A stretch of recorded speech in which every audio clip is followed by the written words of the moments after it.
मगर वो बेहोश था। उसकी आंखें लैपटॉप की स्क्रीन पर जमी हुई थीं, मुंह खुला था और हाथ पांव सोफे पर लटक गए थे। थोड़ी देर बाद सनी अपनी आंखें झपकने लगा। उसने अपना मुंह जोर जोर से हिलाया और फिर से लैपटॉप स्क्रीन की ओर देखा। उसके भतीजे आर्यन की तस्वीर अब भी लैपटॉप स्क्रीन पर थी। सनी को इस बात का यकीन नहीं हो रहा था कि दुनिया का नंबर 1 गेमर, सनी जिसका नंबर 1 फैन था, वो और कोई नहीं बल्कि उसका अपना भतीजा आर्यन था। सनी धीरे धीरे होश में आने लगा। उसके हाथ पांव में अब थोड़ी सी हरकत होने लगी। उसने लैपटॉप उठाया। थोड़ी हिम्मत इकट्ठा करके वो सोफे पर से उठा। लैपटॉप हाथ में लेकर वो बिल्कुल धीरे कदमों से आर्यन के बेडरूम की ओर चलने लगा। दरवाजे का लॉक खोलकर उसने दरवाजा सिर्फ आधा से 1 इंच खोला। सनी एक आंख से कमरे में झांकने लगा। सनी की सांसें फूल रही थी। डर की वजह से उसके चेहरे और पूरे बदन से पसीना टपकने लगा। सनी ने देखा कि आर्यन राइटिंग टेबल पर बैठकर अपना होमवर्क कर रहा था। हिम्मत करके सनी ने दरवाजा थोड़ा और खोला। सनी धीरे धीरे आर्यन की टेबल की ओर बढ़ रहा था। सनी कभी लैपटॉप स्क्रीन की ओर देखता तो कभी आर्यन की ओर। आर्यन कुछ समझ नहीं पा रहा था, सनी ऐसा क्यों कर रहा है। सनी ने लैपटॉप बंद किया और सीधा जाकर आर्यन के पांव पकड़ लिए। आर्यन अपनी चेयर से खड़ा हो गया। उसने घबराकर सनी से पूछा, चाचू ये क्या कर रहे हो? सनी नीचे लेटे लेटे ही उसे जवाब देने लगा, चाचू मत कहिए सर, आप कौन हो और हम मनुष्य के बीच क्या कर रहे हो?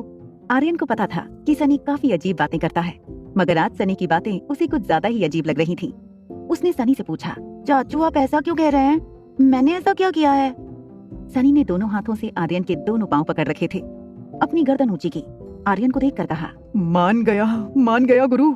हमेशा शांत और चुपचाप क्यों रहते हो? उसका राज मुझे आज पता चला। पढ़ाई में आपका मन क्यों नहीं लगता है? लोगों से बात करना आपको पसंद नहीं? हमेशा क्यों इस बेडरूम की 4 दीवारी में कैद रहते हो? इस मूर्ख बालक को आज समझ में आया। मैं समझ सकता हूँ, इतनी सी उम्र में इस लेवल तक पहुँचने के लिए जो डेडिकेशन और हार्ड वर्क चाहिए वो पढ़ाई के साथ तो नहीं हो सकता। आर्यन ने अपनी चेयर को कस के पकड़ा हुआ था ताकि बैलेंस घुमाकर कहीं वो सनी पर गिर ना पड़े। आर्यन हैरान होकर सनी से बार बार रिक्वेस्ट करने लगा, चाचू छोड़ दीजिए मुझे, ये क्या कर रहे हैं आप? तभी सनी ने झटके से आर्यन के दोनों पांव छोड़ दिए। अपने घुटनों के ऊपर बैठकर सनी ने ठीक अपना मुंह आर्यन के मुंह के सामने लाकर कहा, बाकी सब तो मैं समझ गया, बस गुरु मुझे इतना बता दीजिए कि ये सब आप करते कब हो? बेचारा आर्यन अपनी नाक खुजाते हुए सनी को देख रहा था। आर्यन को जवाब न देते हुए देख सनी खड़ा होकर बोला, समझ गया मैं, इट्स अ टॉप सीक्रेट। मैं भी वादा करता हूँ आपके इस सीक्रेट को सीक्रेट ही रखूंगा। Don't worry sweet angel. Sorry, top secret. इतना कहकर सनी ने लैपटॉप उठाया और कमरे के बाहर जाने लगा। दरवाजे तक पहुंचकर सनी ने फिर से मुड़कर कहा, देखो हो तो तुम मेरे भतीजे, बस इतना कहूंगा, अगर इन सब बातों का भैया को पता चला तो पता नहीं वो हमारे साथ क्या करेंगे, मगर इतना याद रखना तुम्हारे हर कदम पर मैं तुम्हारे साथ हूँ। एक आर्मी सोल्जर की तरह सनी ने आर्यन को सल्यूट किया और वहाँ से चला गया। Residential sweet 2402। अनिका अपनी स्वीट में पहुंची। उसने बेडरूम में जाकर देखा तो हमेशा की तरह रिया अपने कानों में हेडफोन लगाकर टैबलेट पर अपनी गेम्स खेलने में बिजी थी। अनिका ने ड्रॉर से रिया का मोबाइल फोन निकाला, फिर रिया के कान से हेडफोन निकालकर बोली, बेटा मम्मा का फोन खराब हो गया है, can I use your phone? कल तुम्हें नया दिला दूंगी। रिया ने कहा, ठीक है, यू कैन कीप इट। रिया ने अपने हेडफोन फिर से कानों में लगाते हुए कहा, मेरे पास टैबलेट है, होटल का वाईफाई है, I can stay connected with my world, you can use my phone to stay connected with yours. Riya की बातों से कभी कभी समझ नहीं आता था कि उम्र में उन दोनों में कौन बड़ा है। अनिका ने मुस्कुराकर रिया के गालों पर किस करते हुए कहा, thank you my love. Bedroom से बाहर निकलकर अनिका ने रिया के फोन में अपना सिम डाला। अनिका ने जैसे ही सिम कार्ड डाला उसका फोन बजने लगा। राजलक्ष्मी शायद काफी देर से अनिका को फोन लगा रही थी। अनिका ने जैसे ही कॉल आंसर किया, सामने से राजलक्ष्मी की आवाज आई, where have you been ma'am? मुझे लगता है मिस्टर रोहित मारवा को पता चल गया है कि आप मनाली में हो। बॉलरूम में अनिका को इस बात पर शौक तो लगा था जब रोहित ने लोगों से डॉक्टर अमृता के बारे में पूछा था। अनिका सोचने लगी कि रोहित को कैसे पता चला कि डॉक्टर अमृता मनाली में है। राजलक्ष्मी फोन पर बोली, मैम आई एम श्योर वो आपका मोबाइल ट्रेस कर रहे हैं, it's a very big trap. ये बात सुनते ही अनिका की हंसी निकल गई। उसने राजलक्ष्मी से कहा, राजलक्ष्मी प्लीज, रोहित मारवा इतना बड़ा बिजनेसमैन होकर एक डॉक्टर को क्यों ट्रैप करेगा? अनिका और राजलक्ष्मी की बात चल रही थी, तभी कॉल वेटिंग पर गौतम गुलेरिया का फोन आया। स्क्रीन पर गौतम गुलेरिया का नंबर देखते ही अनिका ने राजलक्ष्मी से कहा, मुझे इंपॉर्टेंट कॉल आ रही है, मैं तुम्हें बाद में कॉल करती हूँ। ये कहकर अनिका ने सेकंड लाइन की कॉल एक्सेप्ट कर ली। कॉल कनेक्ट होते ही गौतम की भारी आवाज अनिका के कानों पर पड़ी, मुझे पता नहीं इस बात से तुम्हें फर्क पड़ेगा या नहीं, लेकिन बचपन में मेरी बहन ज्योति ने तुम्हें बहुत संभाला है, इसलिए मैंने सोचा तुम्हें एक बार बता दूं, ज्योति इज क्रिटिकल, उसे लाइफ केयर हॉस्पिटल में एडमिट किया है और उसके पास ज्यादा वक्त नहीं है। गौतम ने इतना कहकर फोन डिस्कनेक्ट कर दिया।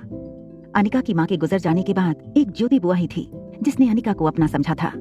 बचपन में ज्योति बुआ के साथ गुजारी सारी यादें एक पल में अनिका की आंखों के सामने फ्लैश हो गईं। तभी ज्योति बुआ की बेटी प्रीति का फोन आया। अनिका ने बिना देरी के फोन उठाया। प्रीति की आवाज से साफ पता चल रहा था कि वो काफी देर से रो रही थी। प्रीति रोते हुए बोली, मम्मी मम्मी को बचा लो, दीदी बचा लो, ये लोग कह रहे हैं कि अगर। इतना कहकर प्रीति जोर जोर से रोने लगी। वो आगे कुछ कहना चाह रही थी मगर कह नहीं पा रही थी।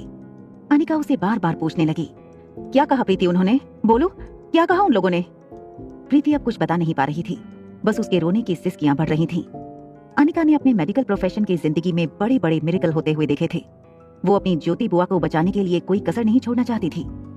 रोती हुई प्रीति को दिलासा देते हुए अनिका ने कहा, तुम फिक्र मत करना प्रीति, मैं आ रही हूँ। बुआ को कुछ नहीं होने दूंगी, आई प्रॉमिस। Presidential suite 2401। वहां रोहित के प्रेसिडेंशियल स्वीट में डोरबेल बजी। सनी ने IVR से देखा। आर्यन की टीचर मिस मैरी आई थी।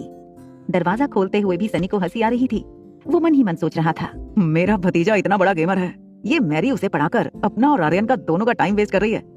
सनी ने एक बड़ी स्माइल देकर मिस मैरी से कहा, welcome teacher, may you have a good training session. Miss Mary ने सनी को गुस्से से देखा। सनी का बिहेवियर आज उसे कुछ अलग लग रहा था। मिस मैरी तेजी से आर्यन के बेडरूम की ओर गईं।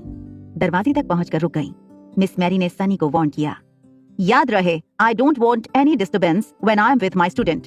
सनी पांव पे पांव चढ़ाकर बीन बैग पर बैठ गया। कान में हेडफोन्स लगाते हुए बोला, okay ma'am, and same to you. Mary ने सनी को एक एंग्री लुक देकर दरवाजा जोर से बंद किया। बेहद गुस्से में मैरी जब बेडरूम में आर्यन की तरफ मुड़ी तो उसका सारा गुस्सा शांत हो गया। उसने आर्यन को एक बड़ी प्यारी मुस्कान दी, लेकिन टीचर की स्माइल देखकर आर्यन का चेहरा बिल्कुल उदास हो गया।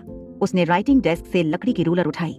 आर्यन राइटिंग डेस्क से उठकर टीचर के पास गया, फिर अपने हाथ की रूलर टीचर को दे दी और अपना हाथ आगे कर दिया। मैरी ने एक के बाद एक 3 बार आर्यन के छोटे से हाथों पर लकड़ी की रूलर से मारा। आर्यन ने अपनी आंखें मीच ली, अपने दांत कचकचाए और हाथों की मुट्ठी जोर से कस ली। वो दर्द से चीखना तो चाहता था मगर उसे पता था कि मुंह से आवाज निकलने की सजा थी ज्यादा मार। थोड़ी देर बाद जब दर्द थोड़ा कम हुआ, आर्यन ने धीरे से अपनी आंखें खोली। उसकी आंखों के ठीक सामने मिस मैरी की आंखें थीं। मैरी की आंखों में गुस्सा बिल्कुल नहीं था, बल्कि बड़ी मीठी और प्यारी आवाज में बोली, तुम जानते हो मैं तुम्हें पहले ही सजा क्यों दे देती हूँ? क्योंकि मुझे पता है कि तुम बिना गलती किए रह ही नहीं सकते। आज की होने वाली गलती के लिए ये तुम्हारी एडवांस सजा थी। चलो जाओ, अब कल दिया गया होमवर्क दिखाओ। आर्यन उंगलियां मसलता हुआ अपने राइटिंग डेस्क के पास गया। उसने अपनी वर्कशीट निकाली और मैरी के हाथ में दे दी। वर्कशीट चेक करती हुई मैरी ने धीरे धीरे अपने एक्सप्रेशंस बदलना शुरू किया और फिर वर्कशीट दोनों हाथों में पकड़कर फाड़ दी। अब मैरी की आवाज ऊंची और स्ट्रिक्ट हो गई। What is this Aryan? तुम कभी कोई काम ठीक से क्यों नहीं कर सकते? मैंने तुम्हें हिस्ट्री का होमवर्क दिया था और तुमने यहाँ मैथ्स के प्रॉब्लम सॉल्व किए हैं। तुमसे ज्यादा बेवकूफ बच्चा मैंने अपनी जिंदगी में नहीं देखा। मैरी फिर से आवाज नीचे करके उसके शांत अंदाज में कहने लगी, तुम्हारी उम्र के बच्चे कितने स्मार्ट और इंटेलिजेंट होते हैं। तुम बेशक 6 साल के हो गए हो, मगर तुम्हारा दिमाग किसी 1.5 साल के बच्चे से ज्यादा नहीं है। तुम अपने परिवार के लिए एक बोझ हो। तुम्हारी वजह से तुम्हारे पापा अपने परिवार से दूर हो गए। क्यों पता है? क्योंकि सबको इस बात से शर्म आती थी कि मारवा खानदान का वारिस एक पागल है। तुम्हारी पिछली स्कूल ने भी तुम्हें इसी वजह से निकाला था। तुम एक पागल हो और तुम्हारे रहते बाकी बच्चों पर अच्छा असर नहीं पड़ता। तरस आता है मुझे तुम्हारे पापा पर। तुम्हारी वजह से कितनी बदनामी हो रही है हर जगह उनकी। मिस मैरी ने अचानक ही अपना मूड बदल दिया और आर्यन के चेहरे पर हाथ घुमाकर बोली, मैं तो टीचर हूँ और मेरा काम है तुम्हें अच्छी एजुकेशन देना। चलो आज हम मैथ्स पढ़ेंगे। मैरी ने आर्यन को कंधों से पकड़ा, फिर दोनों राइटिंग डेस्क पर जाकर बैठ गए। मैरी आर्यन को किताब खोलकर पढ़ाने लगी। आर्यन की आंखों में आंसू थे। उसकी नजर किताब पर थी, मगर उसके अंदर मिस मैरी की आवाज बार बार गूंज रही थी, तुम एक पागल हो, तुम एक पागल हो। Presidential suite 2402। हॉस्पिटल जाने के लिए अनिका अपने स्वीट से बाहर निकली। उसने रिया को अपना यूजुअल गुड बाय किस देकर दरवाजा बाहर से बंद कर दिया। अनिका चाहती थी कि ज्योति बुआ एक बार रिया को देखें। उसे पता था कि बुआ रिया को देखते ही सब कुछ भुलाकर उसे अपना लेंगी, लेकिन वो जानती थी हॉस्पिटल में कामिनी और उसकी माँ भी होंगे। रिया को नुकसान पहुंचाने का कोई मौका नहीं छोड़ेंगी दोनों। लिफ्ट का दरवाजा खुलते ही अनिका लिफ्ट में चली गई। दरवाजा बंद तो हुआ मगर लिफ्ट स्टार्ट नहीं हुई। दरवाजा फिर खुला, सामने से मिस मैरी अंदर आई। मैरी ने ग्राउंड फ्लोर का बटन दबाया। जैसे ही लिफ्ट चलने लगी, मैरी को एक कॉल आया। मैरी फोन उठाकर बातें करने लगी। अनिका ज्योति बुआ की तबीयत को लेकर टेंशन में थी। तभी उसने मैरी को एक अजीब बात करते सुना। पागल है नहीं तो हो जाएगा। मैरी बात करते हुए हंस रही थी। उसे 2nd स्टैंडर्ड की पढ़ाई करवाती हूँ और सवाल 6th स्टैंडर्ड के पूछती हूँ। गलती करे तो मारती हूँ। ना करे तो ज्यादा मारती हूँ। मारने पर मुंह से आवाज निकाली तो उसकी नानी याद दिलाती हूँ। ओह सॉरी सॉरी, उसे तो ये तक नहीं पता कि उसकी माँ कौन है, तो नानी याद आने का तो सवाल ही नहीं उठता। ये कहकर मैरी जोर से हंसी। मैरी को एहसास हुआ कि लिफ्ट में और भी कोई है। उसने अनिका को देखा और कहा, sorry if I was loud. Ground floor पर पहुंचते ही मैरी फोन पर बातें करते हुए लिफ्ट से निकल गई। अनिका ने अभी अभी जो सुना था उस पर उसे विश्वास नहीं हो रहा था। एक औरत, एक टीचर किसी बच्चे के साथ ऐसा कैसे कर सकती थी? अनिका जानती थी कि प्रेसिडेंशियल स्वीट 2401 रोहित का है। इसका मतलब साफ था, ये औरत रोहित के बेटे के बारे में बात कर रही थी। बाहर खड़े लोग अनिका के निकलने का इंतजार कर रहे थे। बाहर खड़े एक बुजुर्ग ने अनिका से कहा, हेलो ब्यूटीफुल, क्या मैं इतना हैंडसम हूँ कि तुम्हें लिफ्ट से बाहर निकलने का मन नहीं हो रहा? बाहर खड़े बाकी लोग हंसने लगे और ओल्ड मैन के सेंस ऑफ ह्यूमर की दाद देने लगे। अनिका अपनी सोच से बाहर आई। उसने सर झुकाकर सबको सॉरी कहा और लिफ्ट से निकल गई। होटल लॉबी में अनिका ने देखा रोहित मारवा कुछ फॉरेन डेलीगेट्स के साथ कॉन्फ्रेंस रूम की ओर जा रहा था। अनिका को देखकर अचानक रोहित चलते चलते रुक गया। अनिका ने सोचा रोहित को जाकर सब बता दे, मगर तभी रोहित के एक गेस्ट ने कहा, mister Rohit, aren't you coming with us? Rohit ने अपना ध्यान अनिका से हटाकर डेलीगेट से कहा, oh I am sorry, please come with me. Anika ने एक हाथ से रोहित को रुकने का इशारा करते हुए कहा, एक्सक्यूज मी मिस्टर मारवा। ये सुनते ही रोहित के गार्ड्स ने अनिका को आगे बढ़ने से रोक लिया। रोहित डेलीगेट्स के साथ आगे बढ़ रहा था, मगर उसका ध्यान पीछे अनिका पर था। गार्ड्स अनिका को आगे जाने नहीं दे रहे थे। अनिका ने बिना किसी की परवाह किए रोहित को आवाज लगाई, Mister Marwah, your son is in danger, he needs help. Your son needs help. Anika के मुंह से ये सुनते ही रोहित चलते चलते रुक गया।